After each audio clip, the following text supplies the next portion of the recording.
Assalamualaikum warahmatullahi wabarakatuh. Saudara-saudara kaum muslimin muslimat yang berbahagia, berkenaan dengan musibah yang menimpa kita pada hari ini, pada saat ini, saya akan bercerita sedikit, mungkin ada kaitannya dengan musibah yang menimpa kita saat ini, yaitu di dalam kitab Sirus Salikin halaman 235 sampai selanjutnya sampai selesai. Di sini dijelaskan dalam sebuah hadis Rasulullah Shallallahu Alaihi Wasallam bersabda, yaitu daripada Ibnu Abbas, Nabi Shallallahu Alaihi Wasallam bersabda bahwa orang yang pertama kali membangun Ka'bah itu adalah Nabi Adam alaihissalam. Namun Nabi Adam alaihissalam tidak menamai dengan Ka'bah ataupun Baitullah, tetapi Nabi Adam menamai dengan Baitul Ma'mur. Namun setelah di saat terjadinya tsunami di masa Nabi Nuh alaihissalam, Allah Subhanahu wa taala mengangkat Baitul Ma'mur tersebut ke langit yang keenam. Dengan berjalannya waktu, sampailah di saat Nabi Ibrahim alaihissalam, maka Allah Subhanahu wa taala memerintahkan kepada Nabi Ibrahim alaihissalam agar membangun Ka'bah ataupun Baitullah yang kita kenal pada saat ini.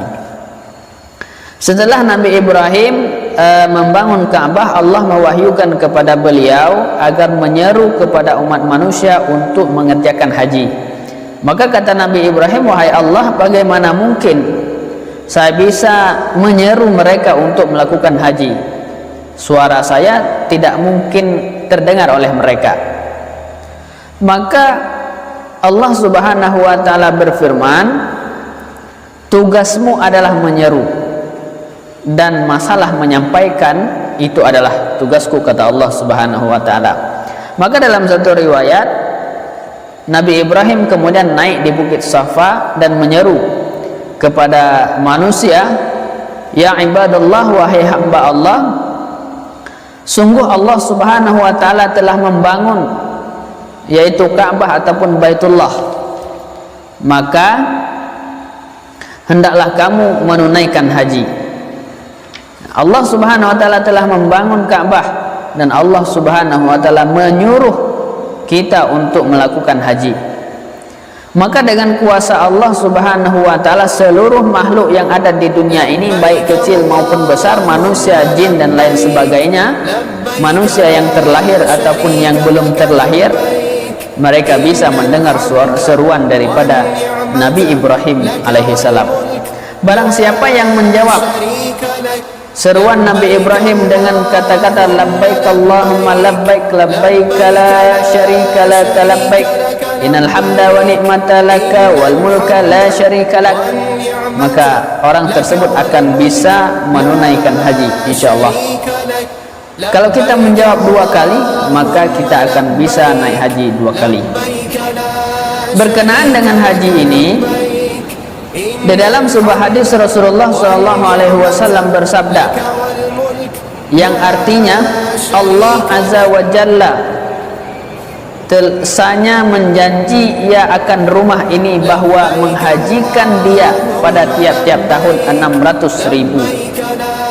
Di dalam hadis ini dijelaskan Allah Ta'ala telah membangun Ka'bah, maka Allah Subhanahu wa taala menjanjikan bahwa Ka'bah tersebut pada setiap tahunnya akan harus ada orang yang haji, yaitu sebanyak 600.000 tahun, 600.000 orang. Jika kurang daripada 600.000 orang, maka Allah Subhanahu wa taala akan menambah dengan jumlah malaikat. Nah, berkenaan dengan hal tersebut, sebagaimana yang kita ketahui pada saat ini, bahwa umat Islam khususnya telah dilarang untuk memasuki Ka'bah untuk melakukan tawaf ataupun lain sebagainya. Dan sebagaimana berita-berita yang kita dengar bahwa untuk tahun yang akan datang ataupun tahun ini mungkin tidak akan ada lagi yang bisa untuk menunaikan haji ke Baitullah. Maka berkenaan dengan larangan-larangan tersebut untuk melakukan tawaf ataupun untuk melakukan menunaikan haji ke Baitullah, apa kata Rasulullah sallallahu alaihi wasallam?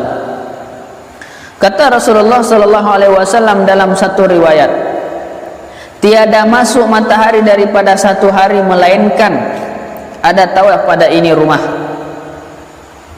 Kata Rasulullah, matahari tidak akan bisa bergerak.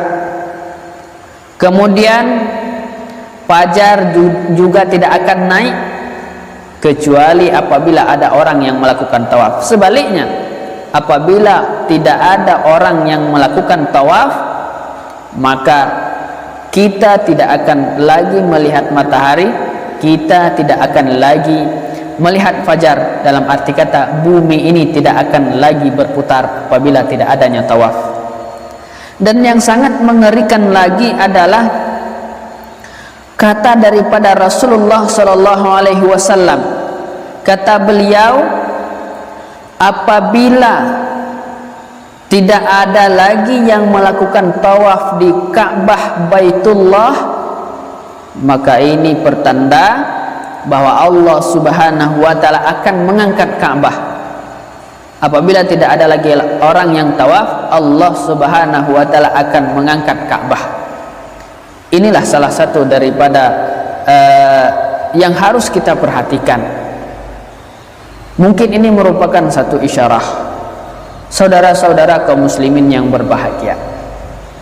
Sesuai dengan keadaan yang kita hadapi saat ini, yang kita dengar bahwa kita dilarang untuk melakukan tawaf dan lain sebagainya, maka yang berdasarkan, yang beralasan, yang bersumber daripada sebab corona tersebut, maka kita dilarang untuk melakukan tawaf ataupun menunaikan haji. Maka oleh karena itu, mari kita hadapi musibah yang sedang menimpa kita ini dengan iman. Dalam arti kata,